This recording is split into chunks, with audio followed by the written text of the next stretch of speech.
आता नारद महाराजचं ठरलं होतं ना बा, सगळीकडे प्रसिद्ध झालं होतं ब्रह्मचर्य आहे ब्रह्मचर्य आहे ब्रह्मचर्य आहे. पण आज नारदानी अचानक इच्छा प्रकट केली, मला लग्न करायचं. भगवान म्हटले पोरग बिघडलं गड्या, पण आता याला ठिकाणावर आणलं पाहिजे. प्रभो तुम्ही माझ्यावर कृपा करा, मला हरिरूप द्या.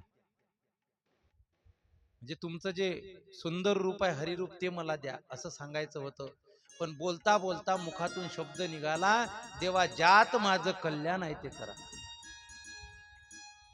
परमात्मा म्हटले मी तुम्हाला हरीच रूप देतो आणि ज्यात कल्याण आहे तेच देतो. फक्त देवानं काय केलं, त्या बोलण्याचा अर्थ वेगळा घेतला त्याच्या नारदांच्या कल्याणाकरता. हरी शब्दाचे अनेक अर्थ होतात, तर हरी म्हणजे विष्णू अर्थ नाही घेतला, ते बाकीचे अर्थ जाऊ द्या. हरी म्हणजे वानर अर्थ घेतला. कोणता अर्थ? वानर. आणि वानर रूपातच याचं कल्याण आहे. कारण हा गृहस्थी बनला तर जगाचं कल्याण होणार नाही, हा ब्रह्मचरीच चांगला आहे. देवाची इच्छा आहे कोणाचं लग्न झालं पाहिजे आणि कोणाला ब्रह्मचारी ठेवलं पाहिजे, कारण त्याला समजते ना कोणाचं कशा पद्धतीनं काम करून घ्यायचं जगाच्या माध्यमात. एखाद्याला ब्रह्मचारी ठेवून भारतातच नाही भारताच्या बाहेर सुद्धा पाठवतो. गृहस्थी माणूस जगाला पूर्ण वर्ष देऊ शकत नाही. ब्रह्मचारी माणसाला काय मागे ना पुढे फिरल्या का कुकडी. म्हणून कोणाच्या आयुष्यात काय घडवायचं आणि काय नाही हे देव ठरवत असतो. भगवंतानी काय केलं माहित आहे का, वानर रूप दिलं आणि अपमान नव्हता करायचा, फक्त बुद्धी ठिकाण्यावर आणायची होती. तुमचं झालं का लावू? जास्त नका वाजू, एक सारखं टंग टंग टंग टंग. हा मग कधी मध्ये चालते बद्दल, त्याचा एक हे असते लिमिट, काय म्हणतात ते, एक सारखं टंग टंग टंग टंग चालतं ना. बरोबर आहे, ते तुमचंही बरोबर आहे, त्याच्याबद्दल वाद नाही. मला काय ते सांगताना मग थोडं विक्षेपासारखं होतं, जाऊ द्या. नम पार्वती पतये हर हर महादेव. काय सांगत होतो आपण? नारदांची कथा. हरिरूप दिलं, वानर रूप दिलं, पण अपमान करायचा नव्हता. आणि त्या लीलेमध्ये सहकारी भगवान विष्णूंनी काय केलं, प्रार्थना केली शिवजींना, शिवजी महाराज लीलेमध्ये तुमच्या 2 सहकार्यांचं सेवकांचं सहकार्य पाहिजे. लगेच 2 गण दिले पाठवून. त्यांनी सुद्धा सुंदर राजाचं रूप घेतलं आणि तिकडे त्या शीलनिधी राजाच्या राज्यामध्ये जाऊन स्वयंवरामध्ये जाऊन बसले. बाकीचे राजे पहिलेच जाऊन बसलेले होते. नारदांना असं वाटलं आपल्याला सुंदर हरिरूप दिलं, विष्णू रूप, म्हणून स्वतःला सुंदर समजून निघाले. राजाला सांगितलं, राजा शुभ वेळ सुरू झालेली आहे, स्वयंवराला सुरुवात कर. लगेच नगारे वाजायला लागले, शंख वाजायला लागले, ढोल ताशे वाजायला लागले. सर्व राजे पटपट पटपट आपल्या ठिकाणावर येऊन बसले. नारद महाराजांनी पहिलाच नंबर धरला, पहिल्याच खुर्चीवर जाऊन बसले. त्यांना असं वाटलं कान्याकोपऱ्यात बसलो आणि इकडे पहिल्याच दुसऱ्या कोणाला वरून टाकलं तर आपला नंबर लागणार नाही. पहिल्या नंबरवर बसले. पण नारदांचं ते माकडाचं तोंड पाहिल्यानंतर ती विश्वमोहिनी क्रोधित झाली. आणि तुम्हाला पुन्हा सांगतो, हे माकडाचं तोंड फक्त विश्वमोहिनीला, 2 शिवजीच्या गणांना आणि भगवंताला यांच्या व्यतिरिक्त कोणालाच दिसत नव्हतं. बाकीच्यांना जसेचे तसेच पहिल्यासारखे नारदजी. ते 2 शिवजींचे गण नारदांच्या शेजारी येऊन बसले, अधिक फुगून देण्याकरता. आणि एकामेकाला गंमतच म्हणतात, ओ पाहिलं रे काय झालं, पाहिन किती सुंदर आहे हा राजा. कटला म्हणे आपला नंबर, आपलं लग्न होत नाही. एवढा सुंदर राजा शेजारी बसलेला असताना आपला नंबर लागेल तरी कसा. तो म्हणे हाव गड्या बरोबर आहे तू. नारदाला वाटलं खरंच दिलं का आपल्याला हरिरूप, एवढा सुंदर झालो मी. अधिक छाती फुगली, जमलं गड्या आता आपलं काम. आणि मुद्दाम अशा प्रकारे टिंगल करून अशा मनातल्या मनात हसत प्रसन्न होत होते. फुगल्यानंतर नारदजी महाराज विश्वमोहिनीने जसं ते माकडाचं तोंड पाहिलं, क्रोधिष्ट झाली, ती लाईनच सोडून दिली. म्हणजे हे कसं झालं माहित आहे का? बिल भरलं नाही एकानं, सगळ्या गावाची लाईन काढून टाकली. असं होते की नाही? काही काही गावातले लोक बिल भरतात बरं नळाचं, आणि काही काही 4-5 लोकांसाठी सगळ्या गावाचे नळ बंद ठेवल्यात जातात. कारण ते असे बहादर असतात, भरतच नाही. त्याला एकच उपाय असते, सगळ्या गावाचे नळ बंद करून टाक. मग हे बोलतात का हो, आम्ही ना तर बिल भरलं, नळ कशाला बंद केले? असंच झालं. राग आला नारदांना पाहून, पण सगळीची सगळी लाईनच सोडून दिली. नारदांना वाटलं हुकला वाटते बजेट, काही लक्ष नाही गेलं. दुसऱ्या लाईनीत जाऊन बसली, तेही लाईन सोडून दिली. असं करता करता तेवढ्यात भगवान सुंदर राजाचं रूप धारण करून आले. विश्वमोहिनीने भगवंताला पाहिलं, भगवंताच्या गळ्यामध्ये माळ घातली, भगवान तिला घेऊन गेले. गोपाल कृष्ण भगवान की जय. नारदांच्या लक्षात आलं, हा जो सुंदर पुरुष आहे तो नक्की देवच आहे. कारण मला हरिरूप दिल्यानंतर जर ते याला वरते, याचा अर्थ हा असली हरी असला पाहिजे. म्हणून तर त्याच्या पुढे आपलं तेच फिक्क पडलं. तो म्हणे एवढा सुंदर असूनही मला फसवल्या गेलं, हातपाय आपटायला लागले. ते 2 शिवजीचे गण काय म्हणतात, ओ बा थोडा आरशात तोंड पा, गेले पळून. अरे आता तर म्हणत होते यांच्यासारखं सुंदर कोणी नाही, सुंदर कोणी नाही, आता म्हणतात आरशात तोंड पा, काहीतरी गडबड आहे गड्या. असं स्थिर पाणी ठेवलेलं होतं एका पात्रामध्ये, त्याच्यात जाऊन आपलं तोंड पाहिलं, माकडाचं तोंड पाहता बरोबर लाल बंद झाले.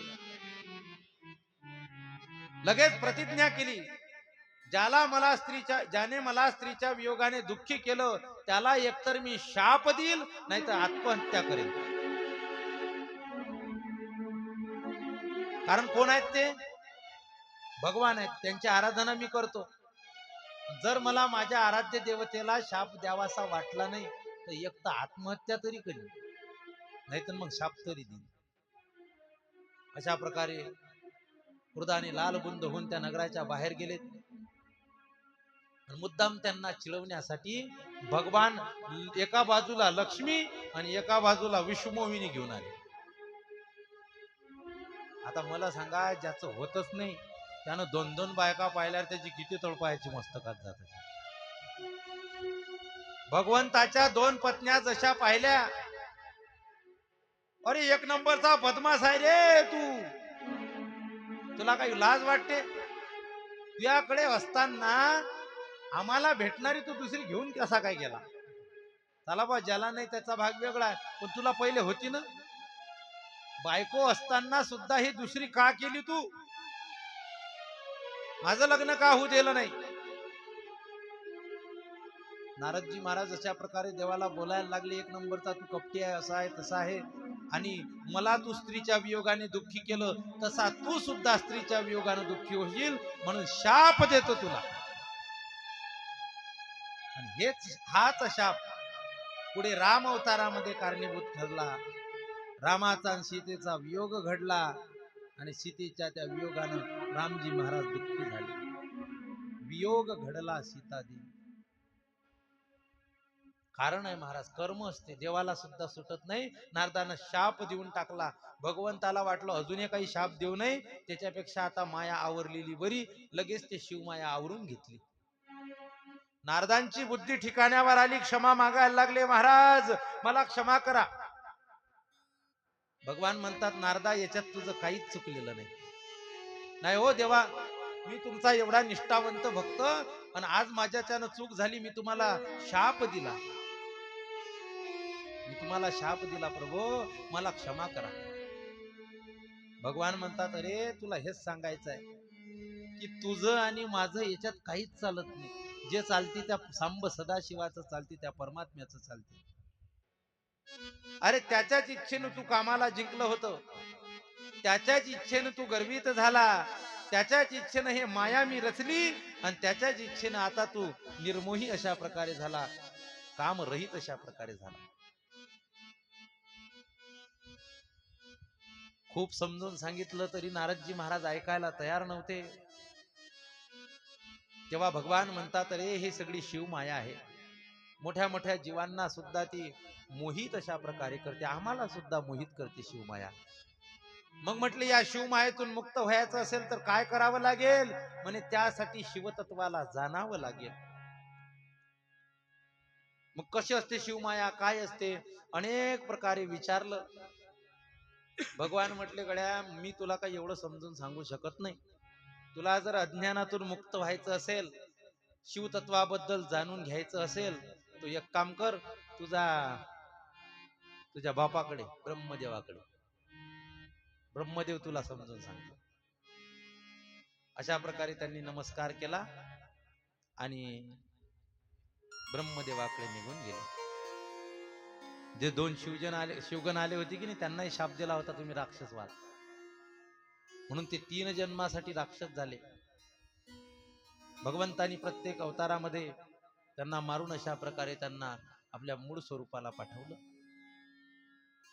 नारदजी महाराज आपलं अज्ञान दूर करून घेण्याकरता ब्रह्मदेवाकडे गेले. अनेक प्रकारचे प्रश्न त्या ठिकाणी विचारले.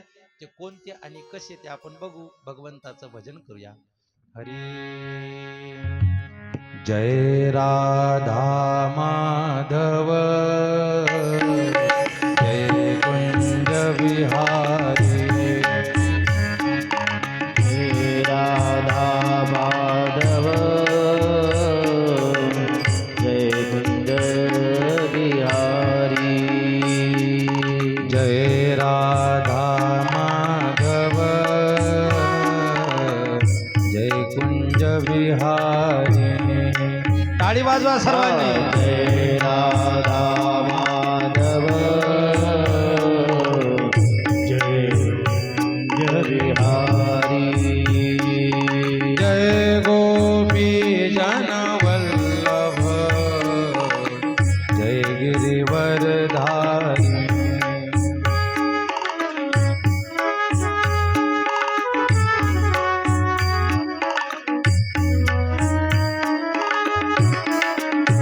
ओ जय गोपी जन वल्लभ, जय गिरिवरधारी,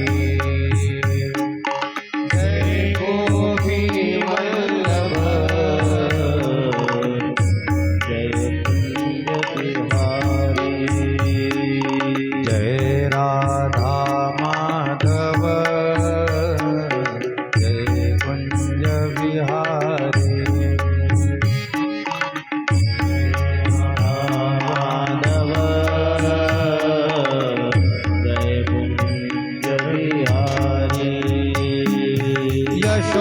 यशोदानंदन ब्रज जननंदन, यशोदानंदन ब्रज जननंदन, यशोदानंदन ब्रज जननंदन, यशोदानंदन ब्रज जननंदन, यमुना तेरे वनचारी, जय राधा माधव,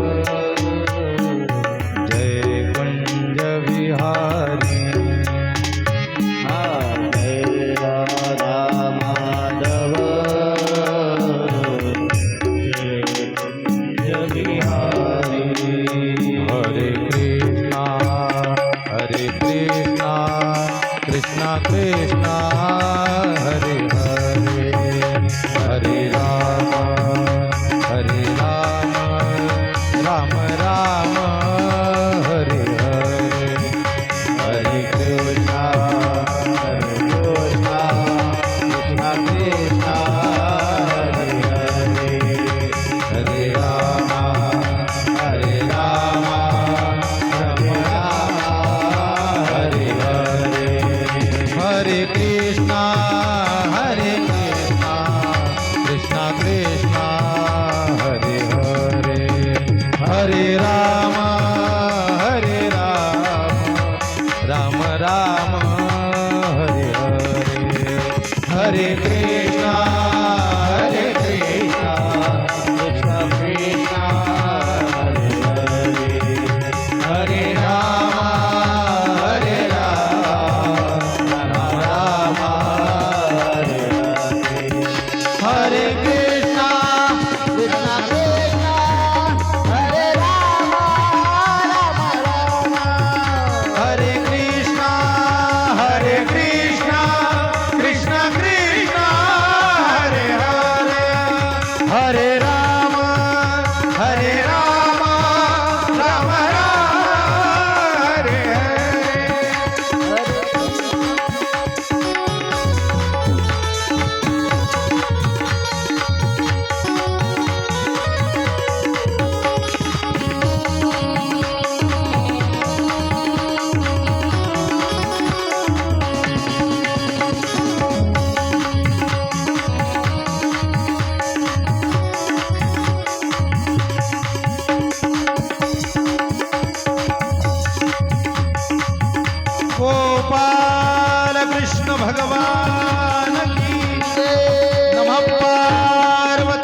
अशा प्रकारे अज्ञानाने मोहित झालेले, शिवमायेने मोहित झालेले नारदजी महाराज भगवान विष्णूच्या सांगण्यावरून ब्रह्मदेवाकडे गेले. ब्रह्मदेवाला नमस्कार केला. ब्रह्मदेवाला विचारलं, बाबा तुम्ही कोण्या देवाचं भजन करत आहात? ब्रह्मदेव म्हटले, माझ्या देवाचं. म्हणजे तुमच्यापेक्षाही कोणी मोठा आहे का? म्हटले, हो, माझ्यापेक्षाही मोठे आहे. त्यांच्यापासूनच माझी उत्पत्ती झाली.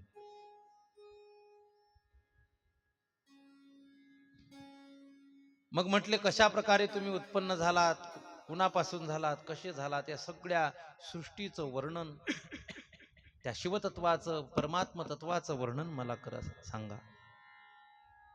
अशा प्रकारे नारदांनी प्रार्थना केल्यानंतर ब्रह्मदेव त्यांच्या प्रश्नाचं उत्तर देतात. म्हटले, बाळा, या सृष्टीच्या अगोदर केवळ एकटा परमात्माच होता, सत्स्वरूप परमात्मा, त्याला आपण परब्रह्म म्हणतो. नंतर त्या परब्रह्माविषयी ज्ञान आणि विज्ञान असे विकल्प विचारामध्ये आले. नंतर परमात्म्याला सृष्टी निर्माण व्हावी अशी इच्छा प्रगट झाली. एकलेन कंठीची म्हणून यायने केली निर्माण 14 भुवने. इच्छा प्रगट झाली, 14 भुवन त्यानंतर प्रगट झाली. ती कशी झाली ते सांगतात. सृष्टी उत्पन्न व्हावी अशी इच्छा उत्पन्न झाल्यानंतर निराकार परमात्म्याने आपली लीला दाखवली.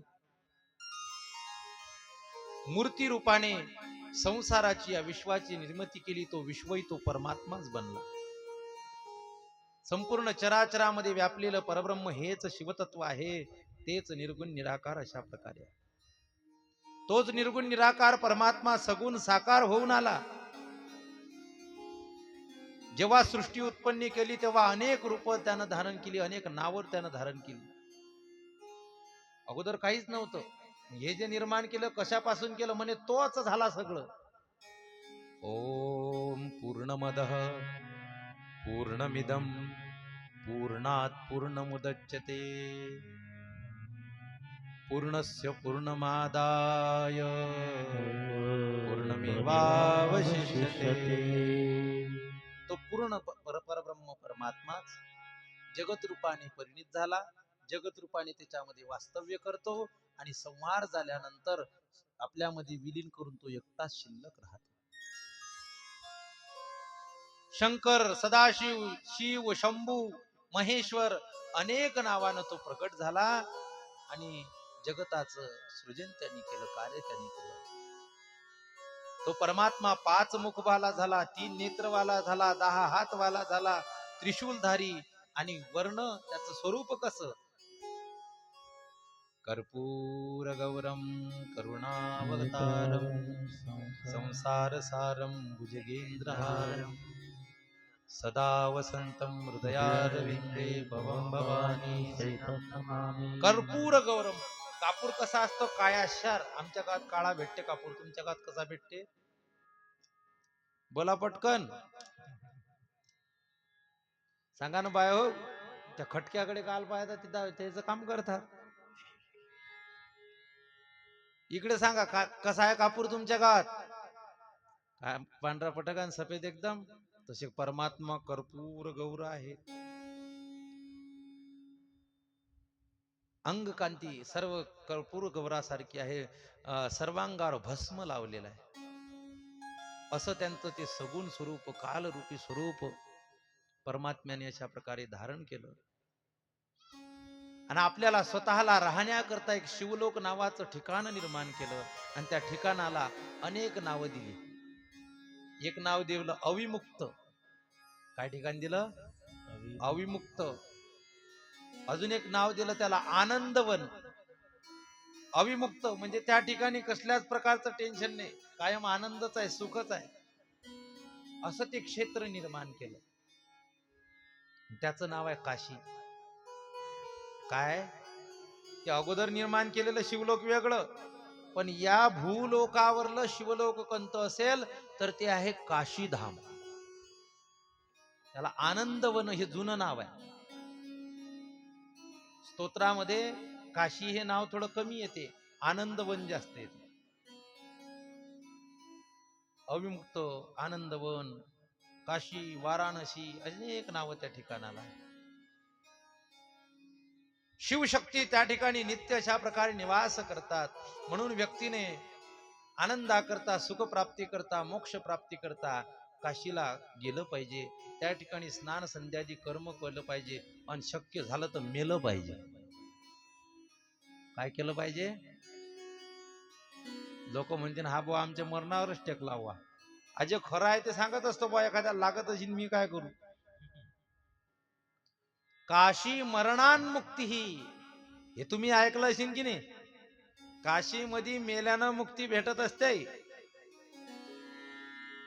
अशा प्रकारे त्या काशी धाम मध्ये, शिवलोकामध्ये शिवशक्ती नित्य निवास करत असतात. नमः पार्वती पतये हर हर महादेव. एक दिवस शिव आणि शक्ती त्या आनंदवनामध्ये विहार करत होते.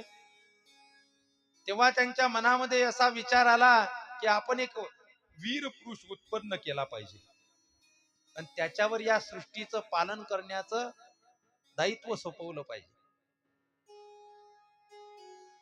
बाप सुद्धा तसंच करते की नाही? कधीपर्यंत संसार करायचा आणि कधीपर्यंत नांगर हाक्याचा आणि ढोरं पाहायचे आणि कधीपर्यंत सगळं करायचं. मग कोणीतरी हे सगळं सांभाळणारा असावा म्हणून पुत्र जन्माला घालतो आणि मोठा झाला की त्याच्याकडे सोपून देतो आणि मस्त भजन करते. असंच करतात लोक? करत नाहीत लोक भजन. वास्तविक करायला पाहिजे. भोले बाबाला वाटलं आपल्याकडे खूप कामं आहेत, आपल्यासारखा तेजस्वी बलवान व्यक्ती आपण निर्माण करावा, असं भोले बाबाच्या मनामध्ये आलं आणि त्यांनी आपल्या डावी बाजूला डाव्या अंगास अमृत लावून त्यातून एक पुरुष उत्पन्न केला. दिव्य तेजस्वी अशा प्रकारचा पितांबरधारी तो परमात्मा त्या ठिकाणी प्रगट झाला. गोपाल कृष्ण भगवान की जय. भगवान विष्णू त्या ठिकाणी प्रगट झालेत. अत्यंत सुंदर तो व्यक्ती होता. कारण भगवंतानी जगात तर दुसरं काहीच नाही ना. मग स्वतःच चिंतन करून आपलंच प्रतिबिंब जणू काही निर्माण केलं. कसा दिसायला आहे तो, त्याचा स्वभाव कसा आहे? शांताकारं भुजगशयनं पद्मनाभं सुरेशं विश्वाधारं गगनसदृशं मेघवर्णं शुभांगं लक्ष्मीकान्तं कमलनयनं योगिभिर्ध्यानगम्यं वंदे विष्णुं भवभयहरं सर्वलोकैकनाथं.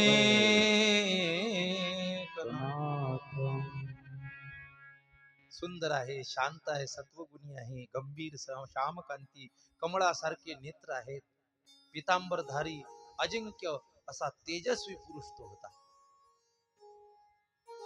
त्या तेजस्वी पुरुषाने भगवंताला नमस्कार केला. प्रभो, मी कोण आहे? माझे कर्तव्य काय आहेत मला समजून सांगा. त्यावेळेस भगवान शिवजी म्हणतात, तू व्यापक आहे. तू कसा आहे? व्यापक आहे, म्हणून तुला विष्णू अशा प्रकारे म्हणते. हरिव्यापक सर्वत्र समान, हरिव्यापक सर्वत्र समान,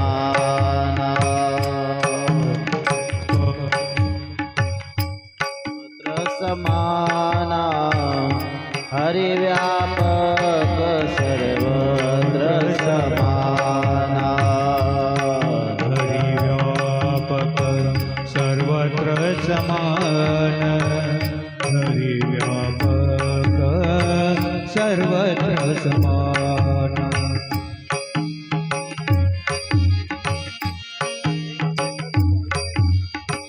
प्रेम से प्रगट हो परिणामा, प्रेम से प्रगट होई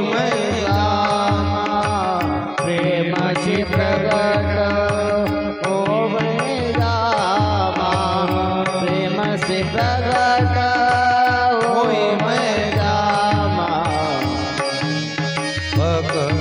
सर्वत्र समाना हरिव्यापक सर्वत्र समाना हरिव्यापक सर्वत्र समाना हरिव्यापक सर्वत्र समाना हरिव्यापक सर्वत्र समान हरिव्यापक सर्वत्र समान हो हरिव्यापक सर्वत्र समाना हरिव्यापक सर्वत्र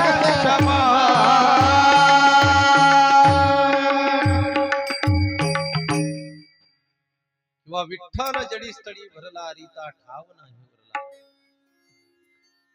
विष्णू तू चराचरामध्ये व्यापलेला आहे, कारण माझं स्वरूप आहे, साक्षात परब्रह्म आहेस तू, म्हणून लोक तुला विष्णू म्हणतील. माझ्या कृपा आशीर्वादाने तू अनेक रूप धारण करशील, तुझे अनेक नाव असतील, आणि त्या नावाचं जर कोणी भजन केलं तर त्याचा उद्धार होईल. जगाचा उद्धार करण्याचं सामर्थ्य मी तुला देतो. भक्तांना मुक्ती देणारा तू होशील. म्हणून भगवान विष्णूची जर भक्ती केली की नाही, शिवजींना खूप आवडते. एखाद्यानं म्हणावं का शिवपुराण चालवून गोपाल कृष्ण भगवान की जे म्हणण्यास काय काम. अरे हे कनेक्शन काय तुम्हाला माहितच नाही, आणि पटत नसेल तर पहावे पुराणी विचारुणी. भोले बाबांनी स्वतः सांगितलं, मी तुला आशीर्वाद देतो, तू लोकांचं कल्याण करण्याचं काम कर, लोकांचा उद्धार करणारा तू हो, भक्तवत्सल हो. या संसार सागरातून तरण्याकरता, संकटातून मुक्त होण्याकरता एखादा जीव जर तुला शरण आला तर त्याला मुक्त करण्याचं काम कर. आणि नुसतं मुक्तच नाही तर भोगही द्यायचं काम कर, भोग बी आणि मोक्ष बी. जो तुझं भजन करेल तो मला एवढा प्रिय असेल, शिरोधार्य असेल. कसा असेल? शिरोधार्य. भगवान विष्णूचे भक्त महादेवांना खूप आवडतात. म्हणून आपल्या संप्रदायामध्ये संतांनी पहिलेच सांगितलं, सज्जन हो, कधी देवामध्ये भेद करायचा नाही. भजन करी महादेव महादेव भजन करी महादेव भजन करी महादेव श्रीराम जय राम भजन करी महादेव भजन करी महादेव श्रीराम जय राम भजन करी महादेव श्रीराम जय राम भजन करी महादेव श्रीराम जय राम भजन करी महादेव राम पूजे सदा शिव हो राम पूजे सदा शिव सदा शिव भजन करी महादेव देव भजन करी महादेव राम पूजी सदाशिव सदाशिव राम पूजी सदाशिव सदाशिव भजन करी महादेव श्रीराम जय राम भजन करी महादेव श्रीराम जय राम भजन करी महादेव दोघे देवा एक पायी दोघी देव एक पायी दोघे देवा एक पायी दोघी देव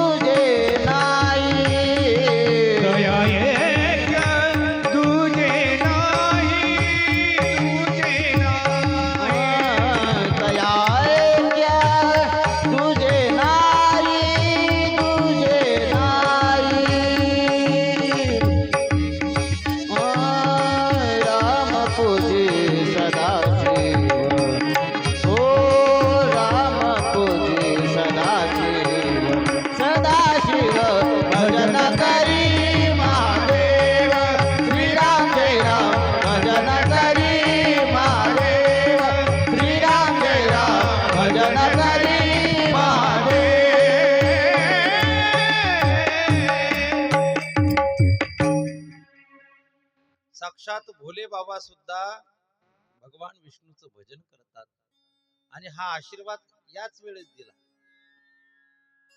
तू लोकांना तर पूजनीय होशीलच, आराधनीय होशीलच, पण माझा सुद्धा आराध्य होशील. जरी मी तुझा बाप असलो तरी, उत्पत्ती करता असलो तरी, कारण तू आणि मी वेगवेगळा नाही, एकच आहे. आणि जो हे तत्व जाणेल त्याला माझी माया काहीच करणार नाही. म्हणून हरिहरा भेद नाही नका करू वाद, एक एकाचे हृदय गोडी साखरेच्या ठाई. हे जाणलं पाहिजे. म्हणून शिवजीची कथा असली तरी मध्यंतरी भगवान विष्णूचं भजन तरी केलं पाहिजे. का केलं पाहिजे? त्या देवाला ते आवडते म्हणून. स्वतः रामाचं भजन करतात, कृष्णाचं भजन करतात. नित्य भगवान विष्णू त्यांच्या हृदयामध्ये असतात. हे त्यांच्या हृदयात आणि ते त्यांच्या हृदयात. एक एकाचे हृदय गोडी साखरेच्या ठाई. पण आता हे कार्य मी तुझ्याकडे तर सोपवलं, पण विष्णू बुवा हे एवढं सामर्थ्य का असं का सोपं आहे का? अरे तुलाच नाही मला सुद्धा सोपं नाही, मी भगवान असू नये. म्हणजे जेव्हा काही समजलं नाही, अरे त्यासाठी तप करावं लागते. तप कोणती गोष्ट कोणाला अशी आयती प्राप्त होत नाही. लोक म्हणतात महाराज त्यानं काही अभ्यास केला नाही, काही नाही, लोकांमध्ये त्याची प्रसिद्धी झाली. अरे आता नाही, पण त्याचं पूर्वजन्मीचं पुण्य कारणीभूत आहे. पण काही गोष्टी पुण्याशिवाय प्राप्त होत नसतात. अन्नमान धन, अन्नमान धन,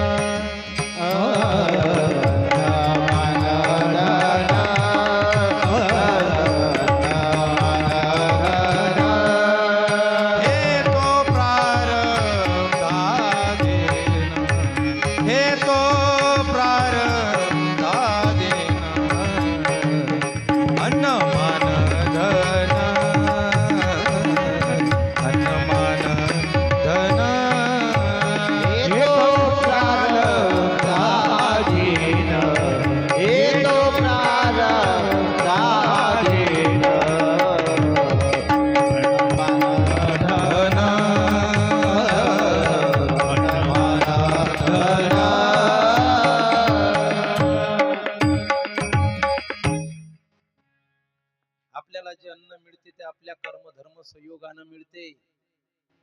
नाही तुपाचा शिरा खायला भेटते भाऊ महाराज लोकायले. लोक आमच्या अर्ज येतात, तुंप. आम्ही म्हणजे डालडा खातो, दिले तुंप पाहिजे. अरे आम्ही आमच्या नशिबानं खातो रे, नाही का? कोणी कोणाला देत नसते. कर्मधर्म संयोग असतात. हे तुम्ही आम्हाला बोलवता, ते देव तुम्हाला वृत्ती देते का? आमच्या नशिबात लिहिल असते म्हणून. लोक म्हणतात दाने दाने पे लिखा होता है खाने वाले का नाम. त्याचं लिहिल असलं की तो तिथपर्यंत जाते. आता 7 दिवस तुमच्या गावात लिहिल असेल म्हणून तुमच्या गावात आलो. मान सुद्धा मागून भेटत नाही महाराज. काही काही लोक आयडिया देतात महाराज, महाराज जग आता खूप मोठं अशा प्रकारे डेव्हलप झालं, डिजिटल झालं, तुम्ही थोडं मोबाईलवर राहत जा. राहायला काही हरकत नाही, पण माझं भाग्य जर त्यानं बदलत असेल तर मग मी राहील. एखाद्या वेळेस आली आठवण तर टाकतो, अशाबद्दल काय. मोबाईल घेतला त्याचा वापर, पण दिवस रात्रभर status status status status status नाही. आता 4 दिवस झाले फक्त एकदा स्टेटस ठेवला तुमच्या गावात, डबल पत्रिका वगैरे टाकली तेवढं.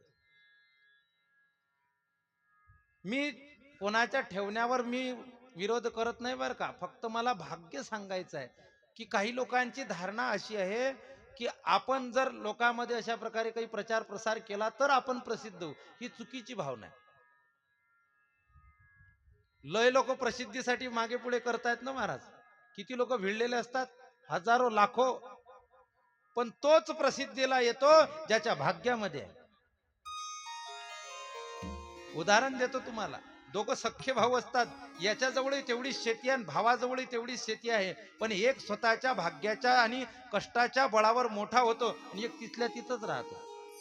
का बरं? मग यानं कष्ट केले नाही का? कष्ट केले, पण भाग्याची जोड नव्हती. तुमच्या कष्टाला भाग्याची जोड जोपर्यंत भेटत नाही तोपर्यंत तुम्ही वर जाऊ शकत नाही. कधी कधी भाग्य असते पण कष्ट नसतात. म्हणतात ना, देव येते द्यायला आणि पदर नाही घ्यायला. म्हणून कष्टही पाहिजे आणि भाग्यही पाहिजे, दोघांची जोड पाहिजे. म्हणून आपण आपले प्रयत्न करत राहावे जे आपण करतोय ते. पण फलाची आशा माणसानं करू नये. जे भेटायचं ते माणसाला भेटणारच आहे. कशासाठी सांगतो? या काही गोष्टी करता पुण्य लागते. अन्न मान धन येतो प्रारब्ध आधीनं. आणि प्रारब्ध तुमच्या सत्कर्मावर घडते, पुण्यावर घडते. म्हणून या जगताचा तू उद्धार करता झाला पाहिजे. हे सामर्थ्य तुझ्या अंगी प्राप्त झालं पाहिजे. या करता तू स्वतः तप कर. कोणाला सांगतात? भगवान विष्णूला. आणि असं नाही की नुसतं सांगतातच आमच्यासारखं कोळलं. आमचं कसं चालू आहे? तुम्ही करा, आम्ही जसेच तसे. भोले बाबा तसे नव्हते. भोले बाबा म्हणतात मी स्वतः सुद्धा तप करतो, कारण तप हा माझा आत्मा आहे. तपानच सर्व सिद्ध्या प्राप्त होत असतात.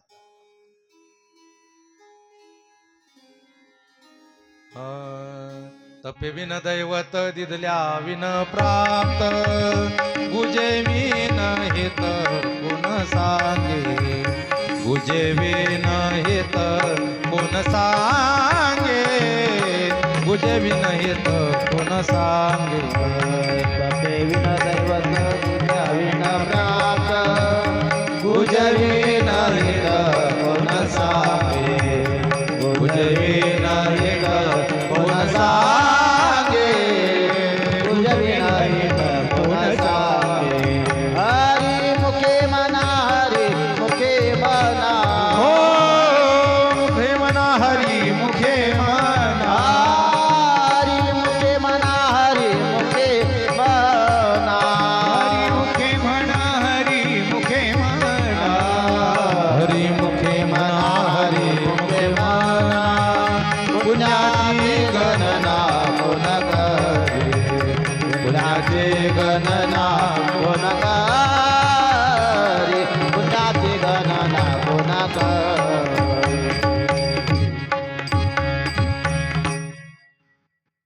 आपल्या सर्वांच्या मनामध्ये शिवजींची मूर्ती कशा पद्धतीची स्थापित झालेली आहे?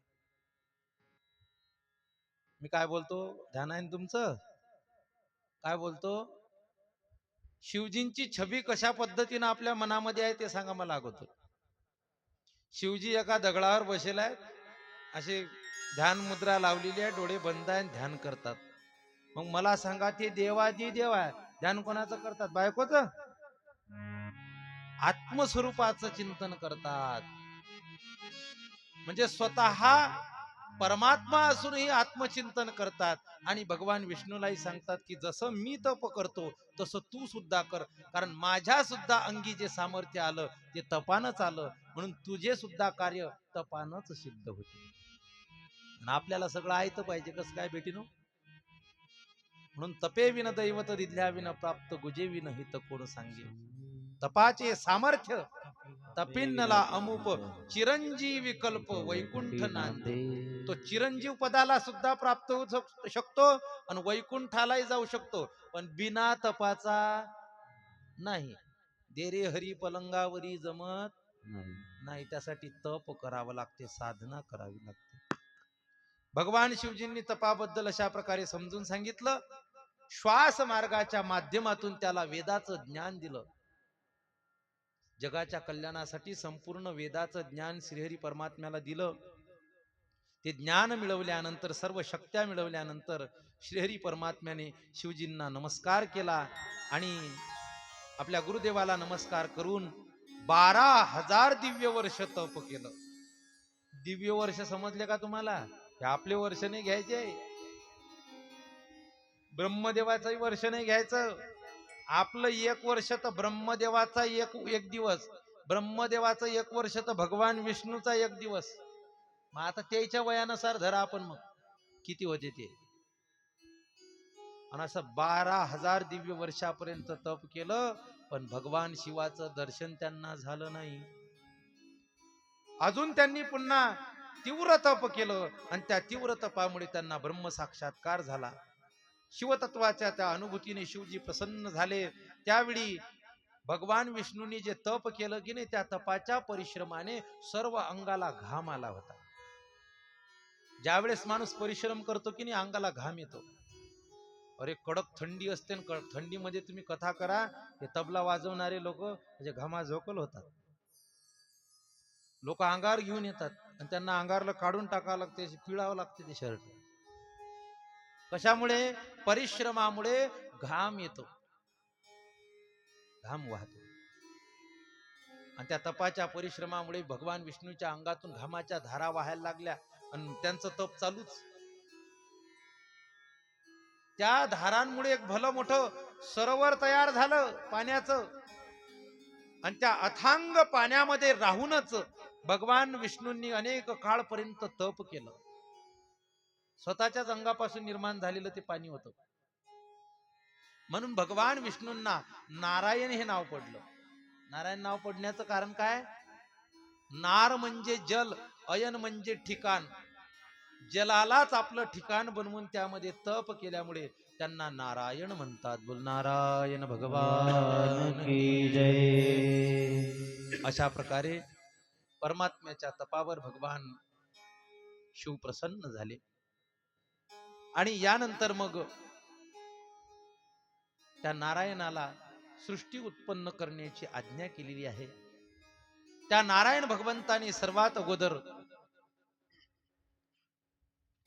प्रकृती तत्व निर्माण केलं. कारण जोपर्यंत शक्तीचा स्वीकार करत नाही तोपर्यंत बाकी थोडी निर्माण होऊ शकते.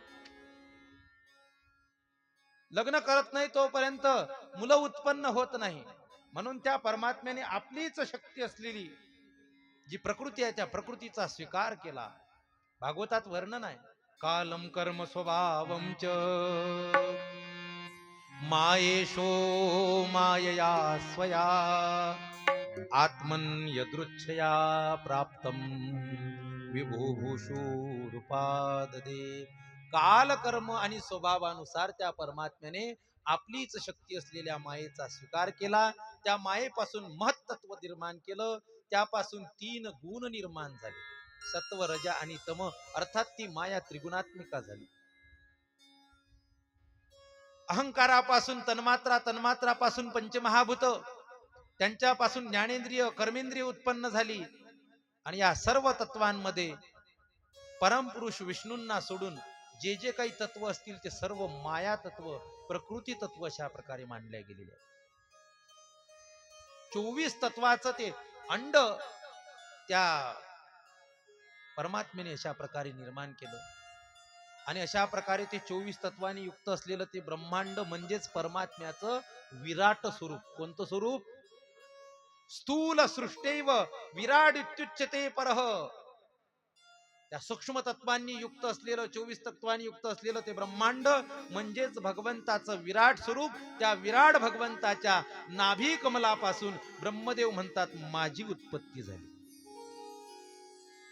आता ब्रह्मदेवाची उत्पत्ती झाली. ब्रह्मदेवाला काही कळेना असं झालं, काय करावं काय नाही. पुढे त्याने परमात्म्याचा शोध घेतला. कसा घेतला, काय घेतला ते आपण आता विश्रांतीनंतर बघू. पुंडलिक वरदा हरी विठ्ठल श्री ज्ञानदेव तुकाराम गोपाल कृष्ण भगवान की जय. नमः पार्वती पतये. हर हर महादेव. गोविंद बोलो हरि गोपाल बोलो. गोविंद बोलो हरि गोपाल बोलो. गोविंद बोलो हरि गोपाल बोलो. गोविंद बोलो हरि गोपाल बोलो. गोविंद बोलो हरि गोपाल बोलो. गोविंद बोलो हरि गोपाल बोलो. गोविंद बोलो हरि गोपाल बोलो. गोविंद बोलो हरि गोपाल बोलो. राधारमण हरि मुकुंद बोलो.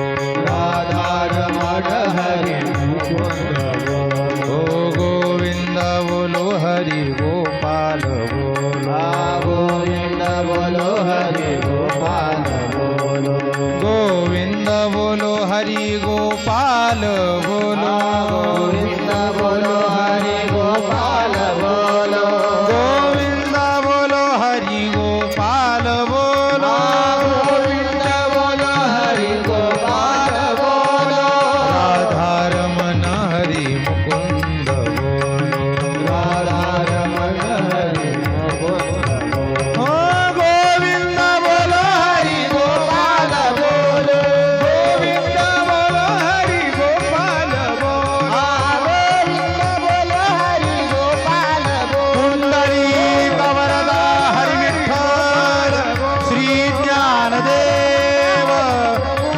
हरिनाथ भगवान की, गोपाल कृष्ण भगवान की.